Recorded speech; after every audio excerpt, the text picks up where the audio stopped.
Renungan harian ini diadaptasi dari buku renungan harian Start Bina Warga GKI. Shalom adik-adik, jumpa lagi di Renungan Lilin Kecil. Tema renungan hari ini, Yeremia dipanggil dan diutus. Cerita hari ini dilandasi firman Tuhan dari Yeremia 1 ayat 7. Tuhan berfirman kepadaku, janganlah katakan, aku ini masih muda. Tetapi kepada siapapun engkau kuutus, haruslah engkau pergi. Dan apapun yang kuperintahkan kepadamu, haruslah kau sampaikan. Adik-adik, sebelum kita mendengar cerita firman Tuhan, mari kita berdoa. Bapa di surga, kami bersyukur karena hari ini kami dapat mendengarkan cerita firman Tuhan. Tolong kami agar dapat mendengar dengan baik dan mengerti pesan yang Tuhan mau sampaikan. Dalam nama Tuhan Yesus, amin. Adik-adik, ayat firman Tuhan yang tadi kakak baca adalah pesan Tuhan kepada Nabi Yeremia. Adik-adik tahu kisah Nabi Yeremia? Ia dipanggil Tuhan saat masih muda. Ia menentang penyembahan berhala dan terus-menerus menyampaikan pesan penghukuman Tuhan kepada bangsa Yehuda yang tidak taat. Meskipun ia ditolak, dianiaya, dipenjara, bahkan harus mengungsi ke Mesir dan meninggal di sana, Yeremia taat menyampaikan pesan Tuhan. Namun, sebelum menjadi nabi besar, ternyata Yeremia adalah seorang yang rendah diri. Saat dipanggil Tuhan, Yeremia masih sangat muda. Usianya berkisar 16-20 tahun. Namun, Tuhan memanggil Yeremia untuk menjadi seorang nabi. Adik-adik tahu tugas seorang nabi? Ya, benar.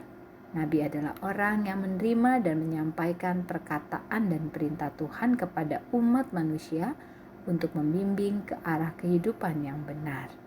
Wah, itu bukan tugas mudah.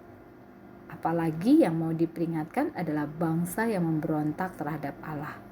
Karena itu, saat Yeremia dipanggil Tuhan menjadi seorang nabi, Yeremia rendah diri dan takut.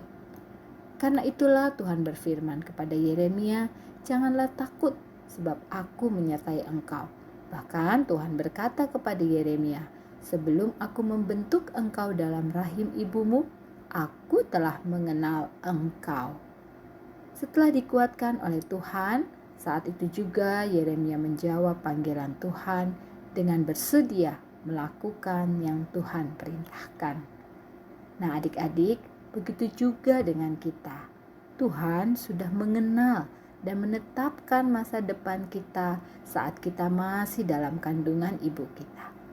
Tuhan juga memanggil untuk kita menjadi anak yang membawa berkat bagi banyak orang. Tuhan sudah memberikan bakat dan kemampuan untuk kita pakai menjadi berkat bagi banyak orang. Misalnya, bakat menyanyi, bakat memimpin, atau bakat-bakat lainnya. Nah, firman Tuhan hari ini mengingatkan adik-adik dan kakak juga untuk tidak rendah diri. Sebab Tuhan sudah mempersiapkan kita dengan kelebihan-kelebihan dan bakat untuk kita gunakan buat menolong orang lain. Nah, sekarang coba adik-adik buat list atau daftar untuk mengetahui bakat dan kemampuan yang adik-adik bisa pakai untuk menolong orang lain. Kakak ada tips untuk adik-adik. Pertama, introspeksi diri. Caranya, perhatikan hal-hal yang adik-adik suka lakukan. Misalnya, adik-adik suka menyanyi, atau main musik, olahraga, memimpin kelompok, dan lain-lain. Ini bisa menunjukkan kelebihan yang sesuai dengan minat dan bakat adik-adik. Yang kedua, minta masukan dari orang lain tentang kelebihan yang kamu miliki itu. Misalnya, tanya kepada papa, mama, atau kepada teman, komentar mereka terhadap suara kamu saat menyanyi. Ini bisa menjadi evaluasi untuk meningkatkan bakat atau cara kamu juga untuk menemukan kelebihan yang tersembunyi. Yang ketiga, mengembangkan diri. Caranya dengan tekun, disiplin, dan taat berlatih. Nah, mari kita bersyukur untuk kelebihan dan bakat yang Tuhan berikan. Yuk adik-adik, kita berdoa.